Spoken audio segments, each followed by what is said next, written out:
Donde las disciplinas del diseño se cruzan y dialogan, surge un espacio de encuentro para todos.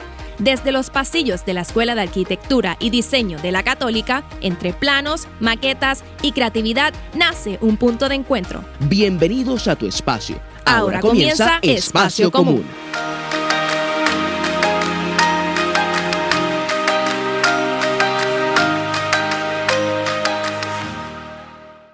Bienvenidos a Espacio Común, el programa de la Escuela de Arquitectura y Diseño Rafael Hernández Colón de la Pontificia Universidad Católica de Puerto Rico.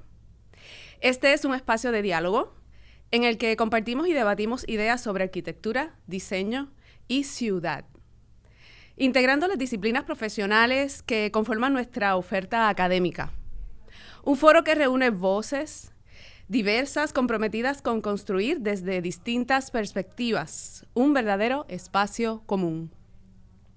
Les saluda su moderadora Lorna Báez Ameli y yo soy profesora de la Unidad Experimental de Empresarismo, Desarrollo y Viabilidad. En Puerto Rico, hablar de arquitectura ya no es solo hablar de diseño, sino también de datos, desarrollo económico y toma de decisiones informadas. Hoy, desde Espacio Común, exploramos cómo se conectan el empresarismo, la tecnología y el urbanismo para construir ciudades más sostenibles y viables. En este contexto, analizamos el rol que puede desempeñar la Escuela de Arquitectura y Diseño, junto con sus estudiantes, en la formación de profesionales capaces de responder a retos reales del país.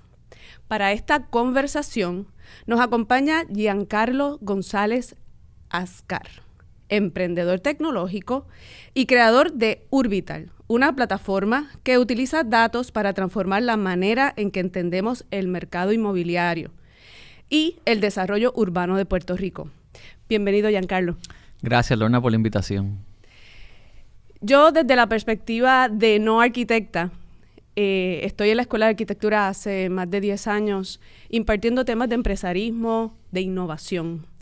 Y hace unos cuantos años te conocí, tu trayectoria es en otra profesión, pero lo has aunado todo excelentemente en esta aplicación. Y mi primera pregunta hacia ti es que vienes del mundo de la tecnología, el gobierno y las bienes raíces. ¿Cómo moldeaste todas estas experiencias con tu visión de desarrollo urbano en Puerto Rico? Bueno, yo empecé yo estudio ciencias de cómputo y siempre tuve la idea de querer crear alguna solución. O sea, desde pequeño el software engineering era como que mi pasión. Cuando regreso a Puerto Rico en el 2004, después de universidad, emprendo con un amigo mío. En ese momento no era tan común uno empezar un startup, pero yo quería inventarme algo y este amigo mío estaba haciendo una página de propiedades que se llamaba en ese momento compraoalquila.com. Y creamos una aplicación para anunciar propiedades. Y en ese momento, escuchando a los usuarios, que siempre ha sido un pilar de cualquier desarrollo de producto, tienes que escuchar a quien tú quieres venderle alguna solución, me hablaban sobre el problema que había con tener más información del mercado. Uno de los problemas era el sistema de las comparables. En aquel momento, el registro de la propiedad de Puerto Rico no estaba al día. Había un sistema que se llamaba Ágora, que se lo habían donado los españoles a Puerto Rico y era el sistema donde se llevaba toda la data registral de Puerto Rico y tenía unos retrasos por secciones.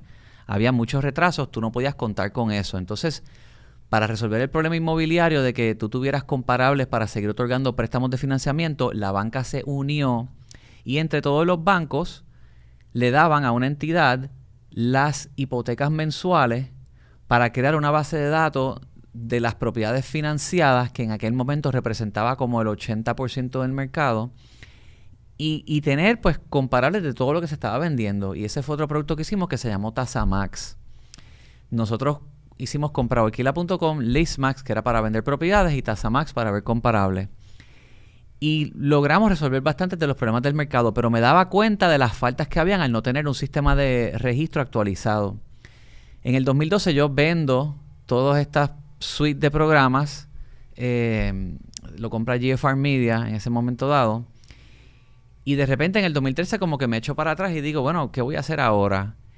Y en ese momento estaba la campaña de Luis Fortuño, había creado el puesto de principal oficial de informática, que el primer CIO fue Juan Eugenio Rodríguez de Hostos, que lo conocía y habíamos tenido conversaciones.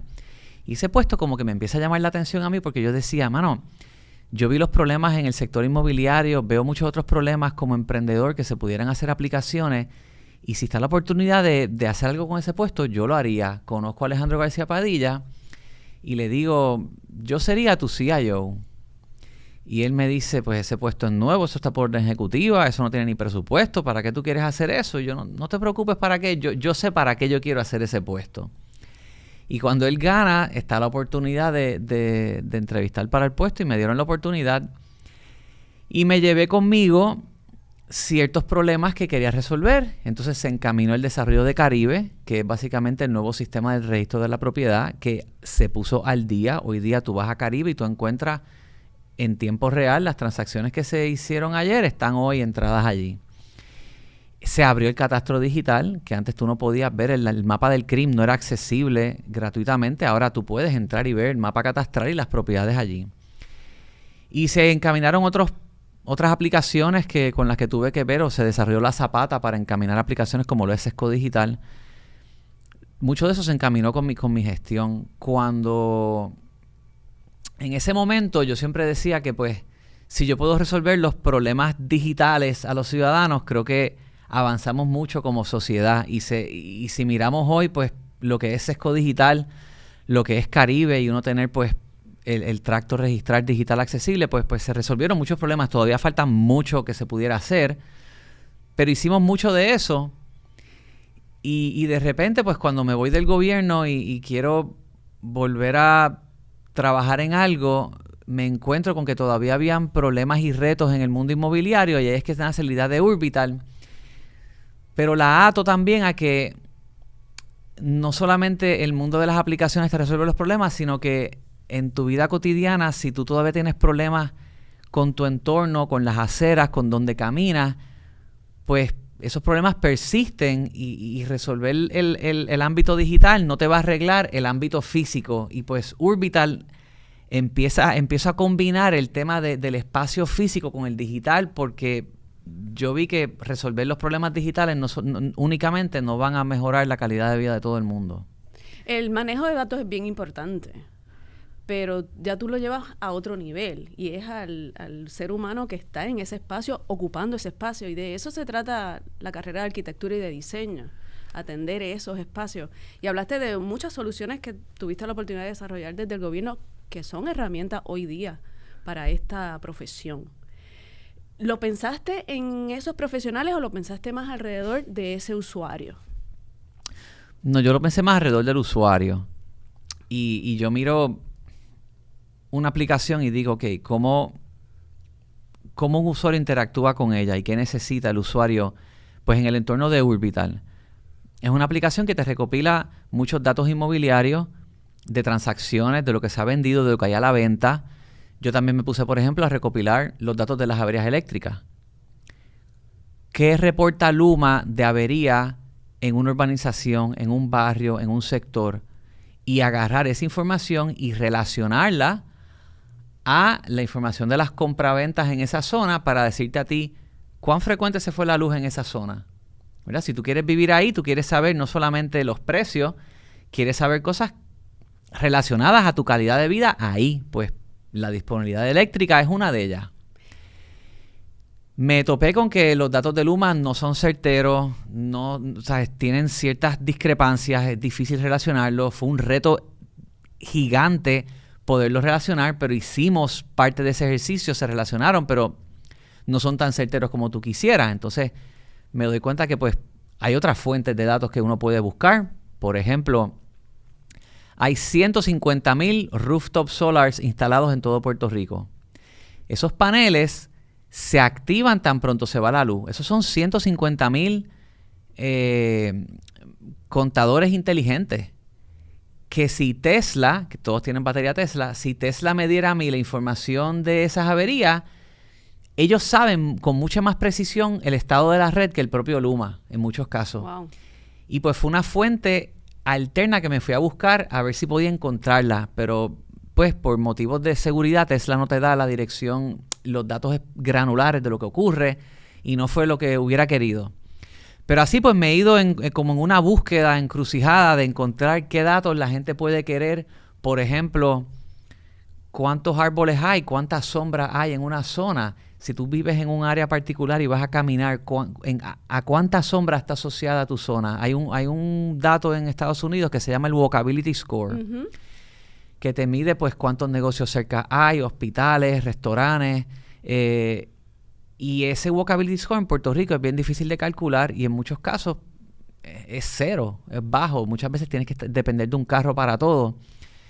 Pues cómo uno puede empezar a integrar este tipo de información para la búsqueda inmobiliaria es algo a lo que yo he estado buscando incorporar. Y todo lo que me dices hace mucha resonancia con el propósito de la unidad experimental que nosotros enseñamos en la Escuela de Arquitectura, y es tener esta mentalidad de los arquitectos y los diseñadores como desarrolladores, porque un desarrollador en Puerto Rico y en cualquier parte del mundo necesita datos, y tú has hecho una integración de muchas fuentes que facilitan el trabajo que antes pues son meses de trabajo y cuidado sí años. Sí, y yo pienso que a nivel gubernamental nosotros estamos atrás quizás en darle la oportunidad a más diseñadores, ya sea diseñadores, arquitectos paisajistas, diseñadores de ciclovías, diseñadores de espacios comunes, diseñadores de planificadores urbanos. Esas figuras yo pienso que tienen menos peso hoy que las figuras de ingeniería en la autoridad de carreteras, por ejemplo, y esas tienen más peso que estas que acabo de mencionar. Entonces, ¿qué ocurre? Pues terminamos con el diseño de vamos a hacer otro puente frente a la Universidad de Mayagüez y hacer un elevado para que los carros pasen más rápido y aliviar el tapón. Pero ¿de verdad eso va a mejorar la calidad de vida a quienes van a estar caminando, interactuando en el colegio de la Universidad de Mayagüez? O quizás lo que hace falta era conectar la universidad mejor con el pueblo, con unas vías que sean más peatonales para que la vivienda y el entorno sea más amigable. Yo creo que nosotros nos vamos más, hay más peso y más fuerza en la habilidad que tiene la autoridad de carretera de diseñar las soluciones e implementarlas, que la Junta de Planificación colectivamente, en conjunto, diseñar soluciones que se implementen con el entorno del usuario en el medio, no el automóvil. Centrado en el usuario. Y ahí es que yo he visto donde está la mayor... Y yo no soy planificador, pero pues me he puesto a leer diferentes libros, Confessions of a Recovering Engineer, Paved Paradise, que habla sobre cómo el parking define el futuro de una ciudad hoy día, y he aprendido el costo que tiene tú diseñar en base al automóvil y cómo eso impacta en el mercado inmobiliario, que es lo que Urbital quiere proyectar. Vamos a volver a Urbital. ¿Qué problema real, yo creo que ya lo hemos planteado, en el mercado que te llevó a crear Urbital en toda su expresión? Porque va desde la aplicación móvil hasta un podcast donde reúnes profesionales multidisciplinarios que tocan todos estos temas. Mire, esto es ¿verdad?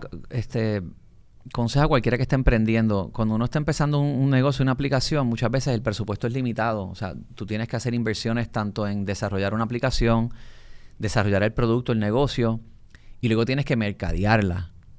Y muchas veces el presupuesto de mercadeo pues es el último que tienes.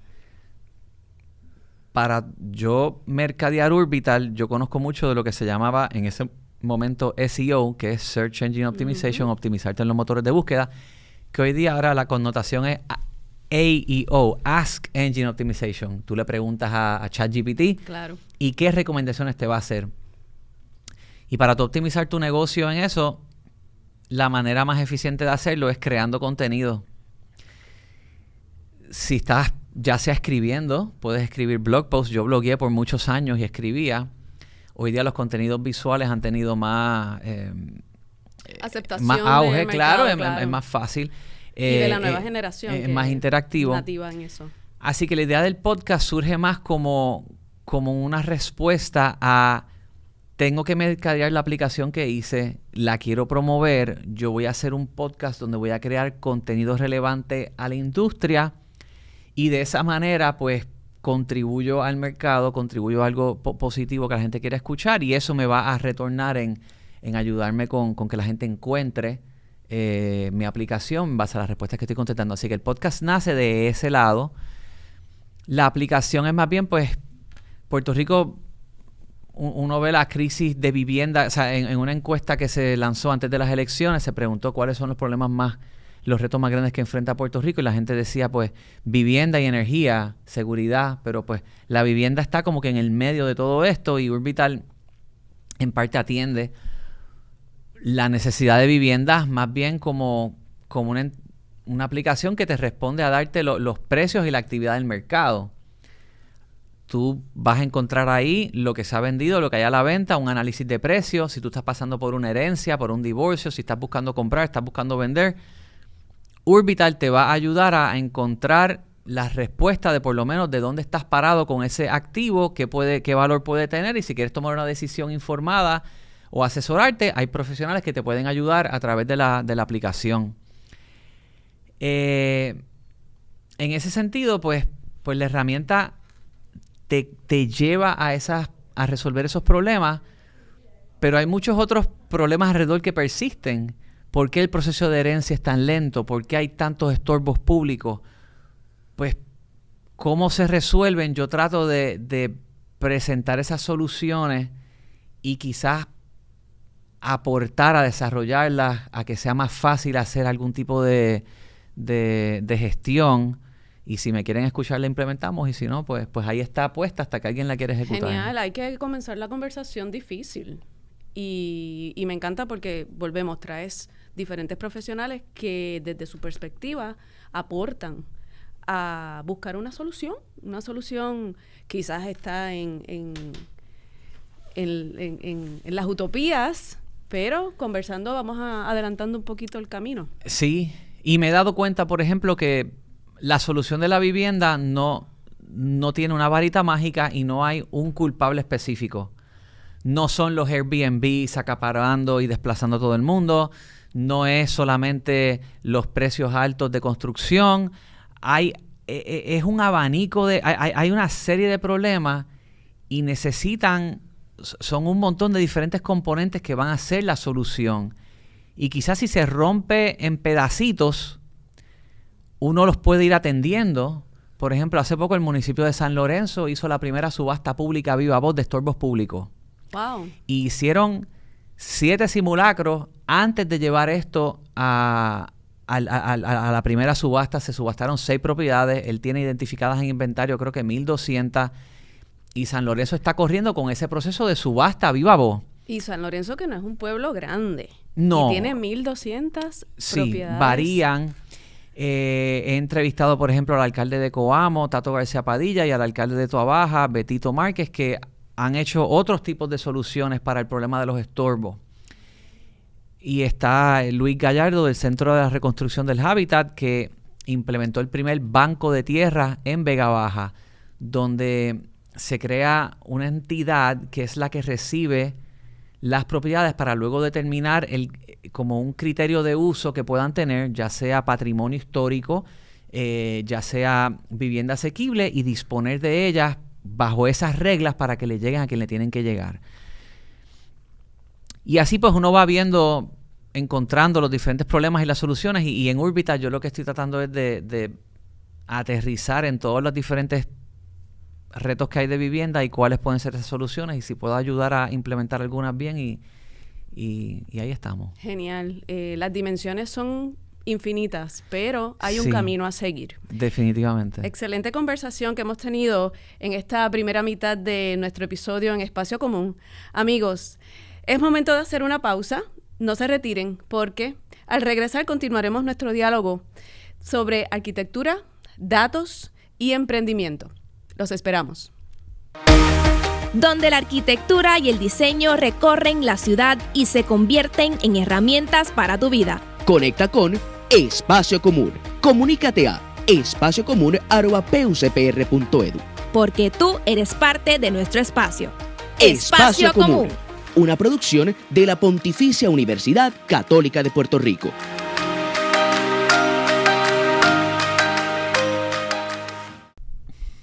Estamos de regreso con ustedes en su programa de Espacio Común.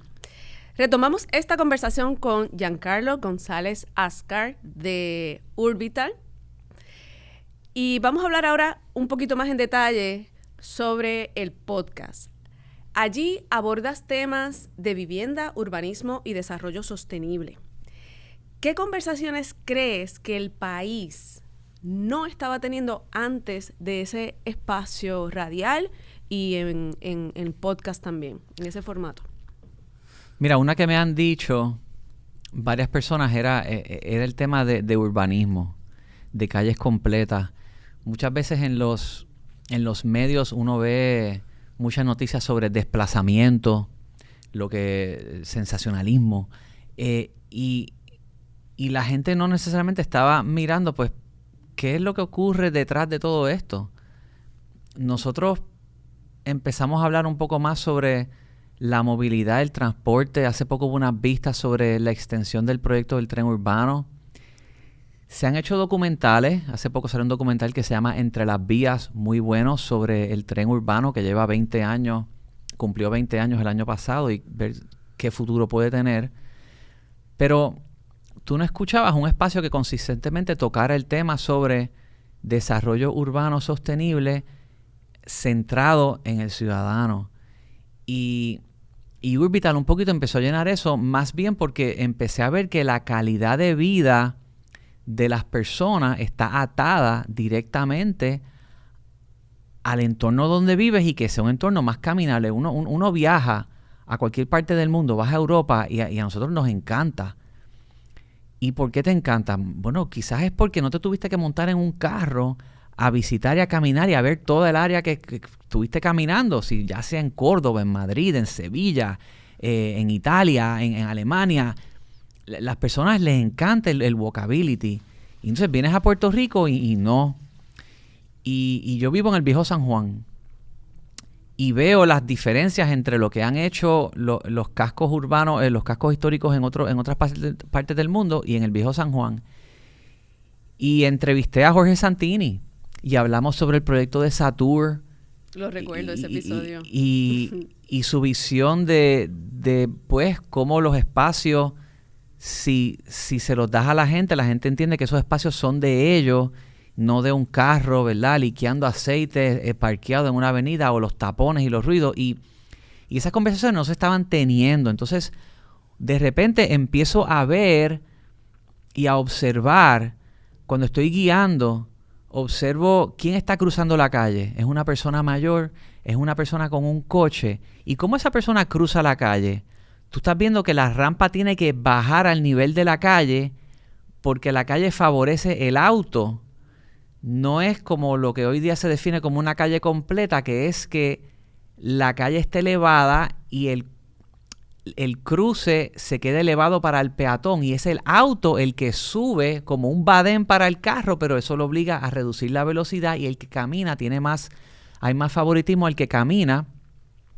Y una calle que se restauró de esa manera fue la calle Antón Santi en Ciudadela, que mucha gente la asocia a el desplazamiento que hubo en la comunidad San Mateo para hacer Ciudadela.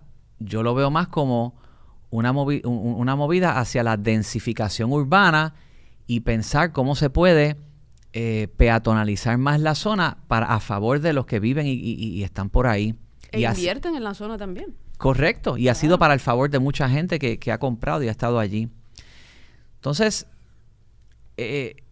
esos temas no se discutían antes, pero fíjate, me empecé a encontrar con que sí hay personas que los estaban hablando. José Acarón, un saludo ahí si nos escucha, que es el director de AARP en Puerto Rico, que hace varios años atrás se llevó a cabo un proyecto para rediseñar la Domenech, que es una calle que nuevamente tiene muchos médicos, oficinas médicas, y si tú te fijas en esa calle, los carros están estacionados atravesando las aceras, y las personas mayores que se bajan para ir a esas oficinas tienen que caminar entre los baúles, entre los carros para llegar. En la calle. Por la calle. Uh-huh. Es un peligro, y pues cómo tú repiensas, y esa calle se replica en todas partes. Todo Puerto Estoy seguro Rico. que por Ponce hay muchas calles que tienen ese problema, Claro que y en el área metro, en San Juan, la Paraná, la Esmeralda, todas tienen estos problemas. Y son problemas que si se resuelven, la calidad de vida en esa zona va a mejorar y el valor inmobiliario va a mejorar. Claro que sí. Y pues he atado el tema de la aplicación y de Urbital hacia estos temas que son los que tienen que ver mucho con cómo tú haces que tu propiedad y tu entorno sean más favorables para ti. Me encanta el tema de urbanismo. Yo tengo un gran amigo, el licenciado Mario Pérez, saludos a él también, que dice, eso se estudia. Y se estudia a profundidad, pero todos tenemos voz en el tema. Y eso es lo que tú has hecho. Yo veo tu programa como democratizar el tema de urbanismo, de residencial, de bienes raíces. Entonces, el podcast, Giancarlo, ¿es educación, es influencia o es estrategia de negocio? Educación, influencia o estrategia de negocio. Empezó como una estrategia de negocio y es el consejo que di anteriormente sobre si tienes un negocio y quieres, ¿verdad?, optimizar en las redes, optimizar en los motores de búsqueda, crear contenido trae negocio. Así que empezó como eso. Y obviamente, ¿y de qué temas iba a hablar? Pues tuve que entonces comenzar a mirar qué voy a hacer para que la gente quiera consumir el contenido. Yo pues tengo la fortuna de tener una red de profesionales accesible por la trayectoria de negocio que he hecho y pues podía tener invitados. Yo no soy un conocedor. En otra vida, en otro momento, estudiaría ahora planificación. Genial. Pero he leído y me he tratado de instruir en el tema lo más que puedo. Entonces traigo a otras personas que me han cambiado mi perspectiva sobre esto.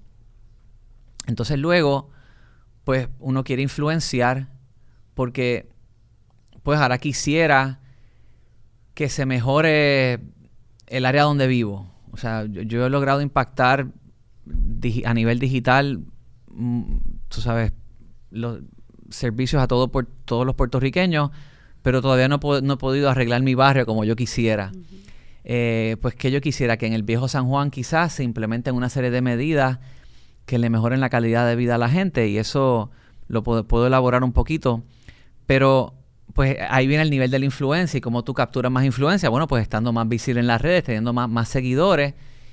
Y entonces a nivel educativo, pues ciertamente el podcast educa, me educo yo. Yo he aprendido muchísimo en esas 173 entrevistas que he hecho. Y aclaro, yo también, y es asignación para mis estudiantes escuchar tu podcast. Eso para mí fue un honor. Cuando me escribiste, esas cosas motivan. Claro. Porque a veces es un nicho, no necesariamente es el contenido que vende, no es los temas de política que todo el mundo está escuchando continuamente, pero son espacios que hay que llenar porque hacen falta. Y pues me he quedado en ese nicho y no lo quiero abandonar, lo quiero seguir ampliando y llevando a donde puedo. Sí, y no todo está en la teoría. Hay que diversificar el salón de clase y hay que estar al día en qué es lo que está ocurriendo. Y más en nuestro entorno, que es donde los estudiantes están practicando. Nuestra escuela es internacional, tiene estudiantes de otros países, pero también los problemas se asimilan. Ahora mismo en mi salón de clase tengo una estudiante de Colombia. Y a veces me detengo y recuerdo, tengo que traer esto al contexto de donde ella viene. Me dice, no es muy distinto lo que me estás diciendo a lo que yo vivo en donde ella reside. Así que nos movemos un poco en el tema de arquitectura, educación y viabilidad, y te pregunto, ¿qué rol deben desempeñar los datos, la tecnología y el emprendimiento en la formación de arquitectos, diseñadores y futuros desarrolladores? Okay, bueno, los datos primero son esenciales. O sea, ojalá en Puerto Rico hubiese mayor acceso y uso de datos. A veces es difícil conseguirlo. ¿Qué rol deben de formar? Mucho. O sea, si yo fuera a peatonalizar el viejo San Juan, lo primero que yo haría es instalar los lectores de AutoExpreso subiendo por la Noche Garay, entrando por la San Francisco, saliendo por la Fortaleza y entrando y saliendo por los muelles. Yo pondría los lectores. ¿Para qué? Para leer cuántos carros entran y salen hoy al viejo San Juan. Y podemos leer también cuánto carro entró y salió en un span de 15, 20 minutos. Pues esos carros entraron a dar la vuelta del tontejo. ¿Ese carro contribuye algo al casco? No, contribuye ruido, Contaminación. castigar contaminación, bocina y castigar los adoquines que continuamente se rompen, se hunden y hay que volverlos a reparar. Así que si levantamos datos, podemos saber cómo responder a reducir la cantidad de tráfico que entra y sale al casco. Voy más allá. Si el municipio tiene la capacidad de relacionar esos lectores que ponemos, los cruzo con el registro de vehículos de sello de acceso y de sello de residente. Entonces sabemos a qué hora entran y salen los comerciantes que tienen sello de acceso y a qué hora entran y salen los residentes que tienen sello de residente, porque está la tablilla registrada a ese carro. Esa tablilla está registrada al sello de AutoExpreso, ese sello de AutoExpreso se lee y tú puedes empezar a cruzar todo.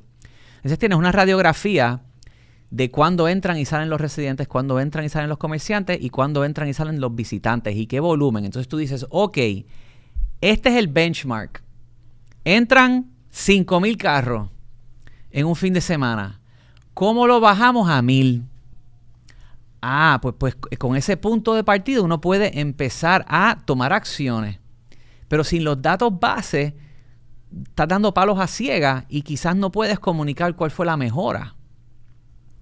Así que los datos son importantes. Si no los tienes, hay que buscar cómo poderlos levantar. Entonces tengo la teoría de qué yo haría después. Pues tú tienes que poder ser retroalimentativo, iterativo de la acción que tomas y cómo mides el resultado. Y yo tenía esta idea de catalogar los niveles de acceso al Viejo San Juan por orden de importancia. Tienes el visitante, tienes el residente. Primero el residente, luego el comerciante, luego el que da servicio, el reparador del aire, del electricista, etc.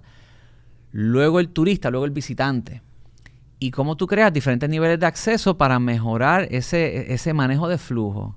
Y luego tienes que atarlo a una máquina de servicio que te mueva a la gente para que sea factible que solamente estacionen y entren los comerciantes y los residentes y luego vas manejando el resto. Pero para eso hacen falta datos. ¿Cómo uno los levanta? Hoy día con la inteligencia artificial que te permite desarrollar aplicaciones tan fácilmente, yo quizás les recomiendo a los arquitectos y a los empresarios que desarrollen las destrezas para que si no tienes los datos, aprendas a cómo capturarlos. Yo no tengo los datos de averías eléctricas, pero yo hice un crawler de la base de datos de Luma y levanté la información. Y después me fui a donde Tesla a buscarla. Y no llegué quizás a la que quería, pero encontré algo. Tú quieres transformar algo, empezar algo, trata de autogestionar qué capacidad puedes desarrollar para capturar algo que entonces te permita pensar en esa solución. A veces pienso, por ejemplo, en hacer una aplicación para medir la sombra que hay en una zona y empezar a marcar. Eres un arquitecto paisajista y quisieras pues poder visualizar qué pasaría con una calle que le siembran más árboles y desarrolla más sombra, pues marca todos los puntos donde se pueden sembrar árboles y levanta esa información y luego proponla. Al final, la recomendación que daría es que se adiestren en ese skill set que te permite a ti levantar la información que quieras o desarrollar la solución que quieras, porque está más accesible hoy día con soluciones y aplicaciones como Claude para entonces ejecutar en lo que tú crees que quieras hacer. La tecnología está allí. Es que el estudiante o el futuro arquitecto o diseñador puede identificar un problema, y creo que la conversación ha girado siempre alrededor del usuario, y de ahí entonces levantar esos datos y proponer. Correcto. Yo le digo a mis estudiantes, tenemos que pensar a futuro, tenemos que pensar a largo plazo cuando estás en la mesa de dibujo. Porque después cuando estás allá, en el otro lado, resolver ese problema cuando lo pudiste haber, por lo menos considerado en ese momento de la mesa de dibujo. Y el desarrollo y no es lineal, es bien dinámico. Así que no pasa nada, volvemos para atrás. Ciertamente. Y es importante que uno no se frustre en el proceso. Porque yo te puedo decir 40 fracasos o limitaciones que he visto a la trayectoria de las 10 logros grandes que tengo. Hay que seguir y pues mientras vayas haciendo y avanzando en lo que quieras hacer, encontrarás a alguien en el camino que entonces te ayuda a avanzar un poquito o llevarlo un paso más. Pero si te frustras y de repente pues te trancas, de eso se trata, ¿verdad? Entonces, ¿qué oportunidades ves para vincular estudiantes con plataformas como Urbital? Mira, yo honestamente abro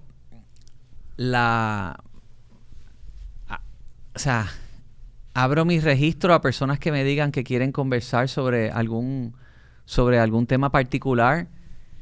Si queremos hacer un datathon, como yo llamaría, donde levantamos información sobre una zona que queremos transformar. O sea, si hay algún tema que personas quisieran hablar o participar. Hace poco nosotros trajimos un grupo de estudiantes que hicieron un proyecto con una escuela abandonada por el norte de la isla. Ahora no me recuerdo exactamente cuál era la escuela, pero los estudiantes la tomaron, estaba abandonada, y la arreglaron y la convirtieron como una sede histórica para educación. Hay historias que contar.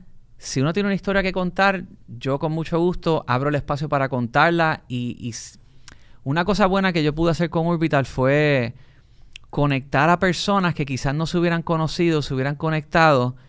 Pues si yo tengo la habilidad de poder hacer eso, lo hago. La directora ejecutiva de La Maraña, que se me va el nombre de ella ahora, pero si me escucha, saludos a ella, hizo un estudio sobre cómo mejorar la movilidad en las zonas urbanas por Santurce y en San Juan. Pero ella no había conversado con la pasada directora de DITOP, Ailín Vélez Vega, y yo pude invitarlas a ambas a un Urbital Podcast para hablar sobre el desarrollo urbano sostenible en la zona. Y hubo una conversación fantástica en ese episodio entre ellas dos.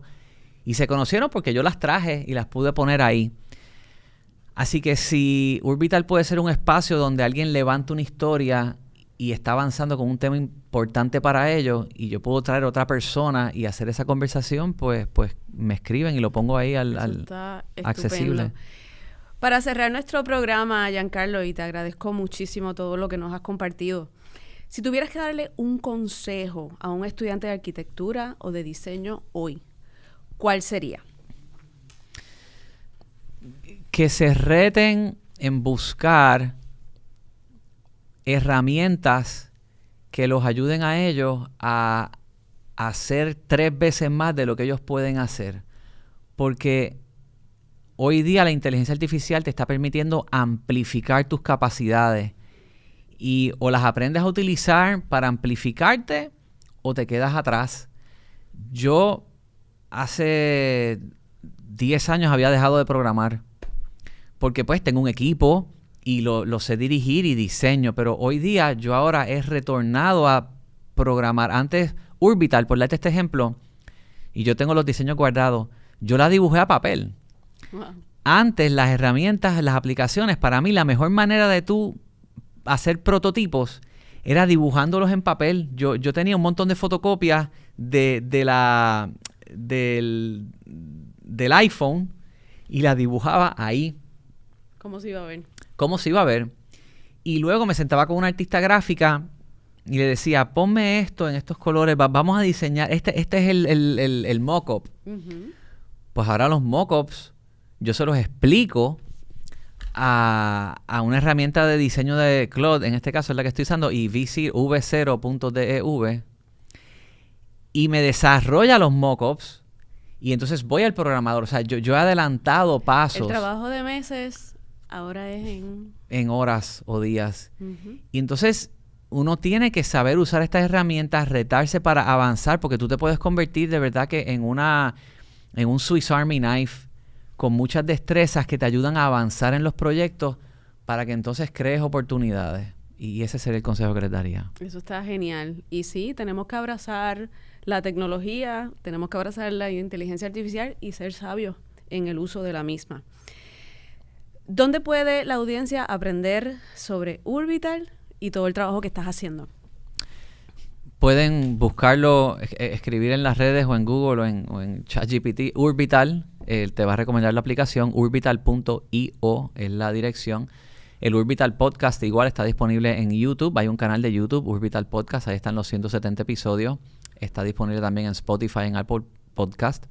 Pueden descargar la aplicación que está en el App Store, el Urbital App, disponible en el Play Store, en el App Store, para iPhone y Android.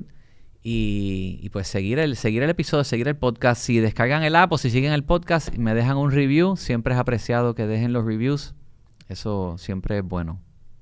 Genial. Gracias, Giancarlo. Ha sido un honor tenerte aquí. Yo creo que un sueño de unos cuantos años que la Católica pudiera crear esta plataforma a través de la Escuela de Arquitectura y tener invitados como tú, desde otras profesiones, cómo pueden influenciar esta profesión que tanto amamos del diseño y la arquitectura. Amigos, hemos llegado al final del programa de hoy. Esto fue Espacio Común, el foro interdisciplinario donde la arquitectura, el diseño y la ciudad se piensan, se comparten y se viven. Sus opiniones son importantes, por lo que les invitamos a que nos compartan sus comentarios, sugerencias e ideas escribiéndonos a nuestro correo electrónico espaciocomún@pucpr.edu. Giancarlo, muchísimas gracias. Gracias a ti. Donde la arquitectura y el diseño recorren la ciudad y se convierten en herramientas para tu vida. Conecta con Espacio Común. Comunícate a espaciocomún@pucpr.edu. Porque tú eres parte de nuestro espacio. Espacio Común, una producción de la Pontificia Universidad Católica de Puerto Rico.